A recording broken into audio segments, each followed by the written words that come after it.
So I really want to thank first of all Preetham sir, Karan Johar sir, and Dharma movie for giving me this huge big song, Dhindora Bajere. And मैं हमेशा से ये मेरा dream था to sing for Pritam da and Karan Johar's film and ये बहुत बहुत बड़ा सपना मेरा पूरा हुआ है genuinely and that too singing for the most beautiful like one of the most beautiful actresses Alia Bhatt and ये मेरी कोइंसिडेंटली रणवीर सिंह की दूसरी मूवी है जिसमें मुझे गाना गाने का मौका मिला है. पहला was Ramlila and another one is Rocky और रानी की प्रेम कहानी and I'm really really grateful. And one more thing कि ग्लास हाउस लाउंज में मुझे आज अपने गाने के बारे में बात करने का मौका मिल रहा है. So definitely thanks to glass house team and glass house के 6 साल पूरे हो रहे हैं. So congratulations to Abhay for this.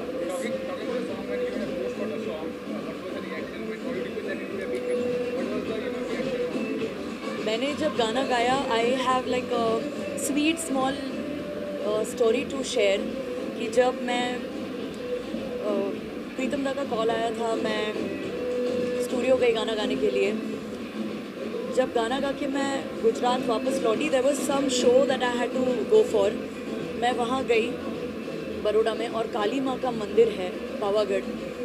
मैं वहाँ चढ़ाई करके गई. मैंने देवी माँ से हाथ जोड़े और मुझे नहीं पता कि क्या हुआ and I think such a great blessing from her. जैसे ही मैं पावागढ़ से नीचे उतरी और मुझे प्रीतम दा का फिर से कॉल आया कि आपको और एक बार इस गाने को गाना है and now rest is history. और I am really really grateful to God as well. मैं बहुत बड़ी देवी माँ की भक्त हूँ. मैं दुर्गा माँ की काली माँ की भक्त हूँ और इस गाने की एनर्जी बहुत डिफरेंट है. अगर आपने सुना होगा देखा होगा इस गाने को the energy is completely different.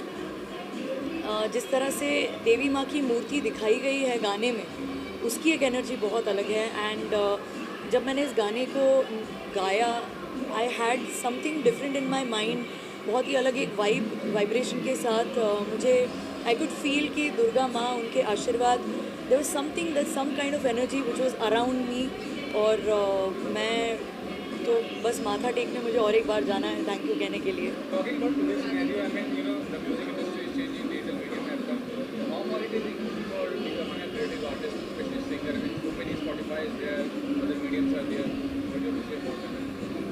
I think now it is become like a huge ocean जहाँ पे जैसे होता है ना कि समंदर में अलग अलग तरह की मछलियाँ होती है और सारी खूबसूरत होती है, सारी ब्यूटीफुल दिखती है.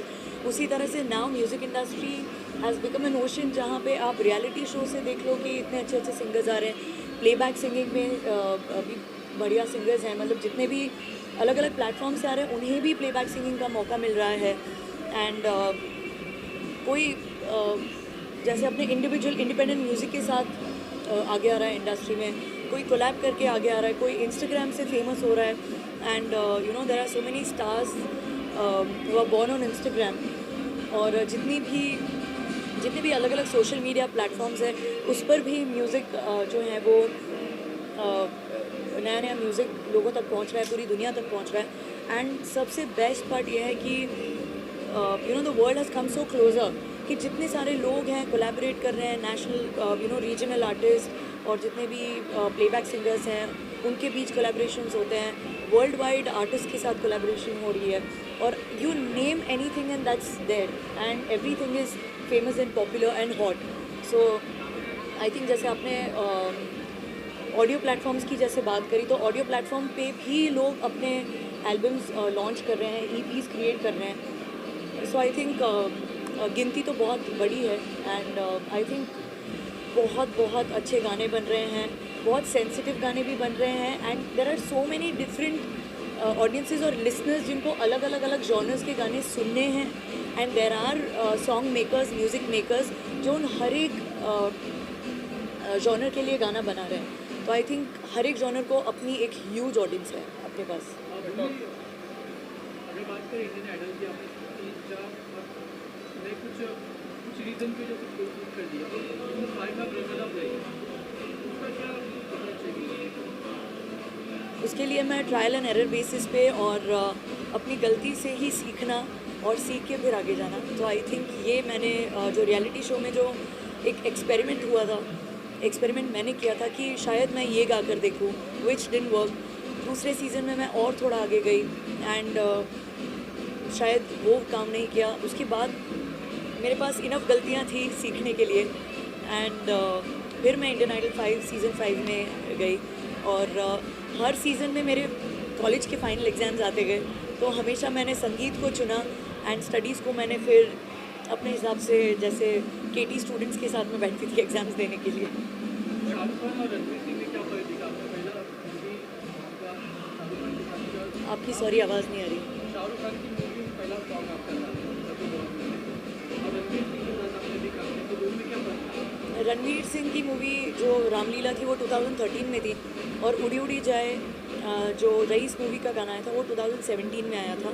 उसके बाद ज़ीरो मूवी जिसमें मैंने कटरीना कैफ के लिए गाना गाया हुस्न परचम, वो 2018 में था एंड देन अगेन 2023 में Rocky Rani Ki Prem Kahani. So of course I mean they both are heartthrobs और उनके फिल्म में एक हिस्सा मिलना is such a big huge dream and I always have to pinch myself before saying this and because this is the truth and this is the fact कि मुझे इन बड़े stars के फिल्मों में गाने का मौका मिल रहा है एंड मुझे और भी मेहनत करनी है आगे and you know the best thing that I love about them कि उन्होंने मुझे कंसिडर किया टू यू नो पूरी एक टीम जब बैठ के गाना सुनती है और अपने अपने व्यूज़ देते हैं सब लोग, उसमें जब ऐसे स्टार्स अलाइन हुए होंगे जहाँ पे मेरी वॉइस चुनी गई, सिलेक्ट की गई and I am like really really happy. Almost जी ये गाना एक डांस नंबर है जिसको आई थिंक गाने में नाम जो है वो 2 सिंगर्स का डेफिनेटली दिया गया, लेकिन उसके पीछे की जो पूरी टीम है of course big credits to Pritam sir और करण जौहर सर, जिन्होंने इस थॉट को इतना आगे बढ़ाया कि एक बहुत बड़ी टीम जो है वो क्रिएट हुई। और उसके बाद नितिन शंकर जी ने पूरे रिदम सेक्शन को क्या कहते हैं कि वो पूरा एक रिदम सेक्शन उन्होंने जो म्यूज़िक अरेंजमेंट करी वो जो पूरा लेकर आए हैं and everything is mix so well, choreograph beautifully, perform so well. और जिस तरह से वो एक कलर थीम रखा गया है लाल, जो देवी माँ के सिंदूर का रंग है, और वो सभी उस एक ही रंग में सारे लोग रंग गए, तो लगता है कि चाहे वो गाना लिखा गया हो, चाहे वो गाना गाया गया हो, कंपोज किया गया हो या उसे अरेंज करके बाकी सब लोग भी जितने म्यूजिशियंस या सिंगर्स हैं वो हिस्सा रहे हो, या कोरियोग्राफी उसकी हुई हो, या शूट जिस तरह से हुआ हो, सेट डिज़ाइनिंग जिस तरह से हुआ, सारा कुछ एक ही रंग में, एक रंग में दिख रहा है सब कुछ। एंड आई थिंक ये बहुत पावरफुल गाना है, इसकी वाइब बहुत डिफरेंट है। जब मैंने यूट्यूब पे इसे रिलीज़ होने के बाद जब मैंने कमेंट्स देखे, कमेंट्स पे मैंने देखा कि everybody had the same view, किसी भी मतलब किसी ने कुछ भी वैसा कुछ कहा नहीं है कि जहाँ पे डिसएग्री कर रहा हो कोई एक दूसरे से, ऐसा कुछ नहीं। Everybody is on the same page for this song. तो इससे बड़ी बात क्या हो सकती है कि सबको इतना ही पसंद आया और पीपल आर एन्जॉइंग। और इन फैक्ट इस पूरे फिल्म के सारे गाने they are so beautifully made, beautifully sung and of course it's Pritam da at the end of the day. तो जब प्रीतम सर का जादू छाता है, उनके कॉम्पोजिशन का जादू सबके दिलों पे छाता है।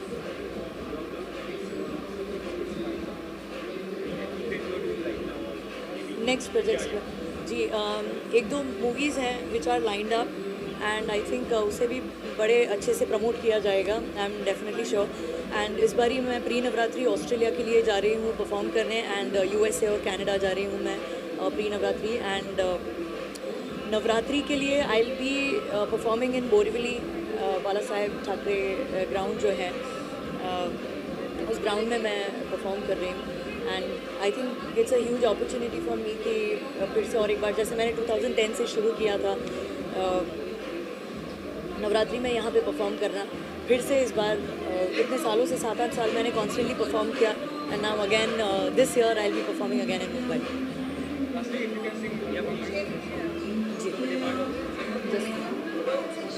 से छूट के अब इश्क करेंगे, टूट के अब रोक सके तो रोक ले दुनिया।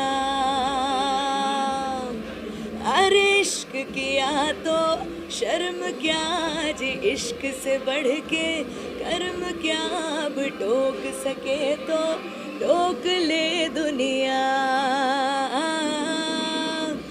हम दोनों बेमिसाल सच धज के कमाल, बाहें डाले हुए बाहों में जो नाचे, ढिंढोरा बाजे रे, ढिंढोरा बाजे रे, ढिंढोरा बाजे रे, ढिंढोरा बाजे रे। उलझ के यहाँ सुलझते नहीं दिलों के मांझे रे, ढिंढोरा बाजे रे, ढिंढोरा बाजे रे। Thank you, thank you.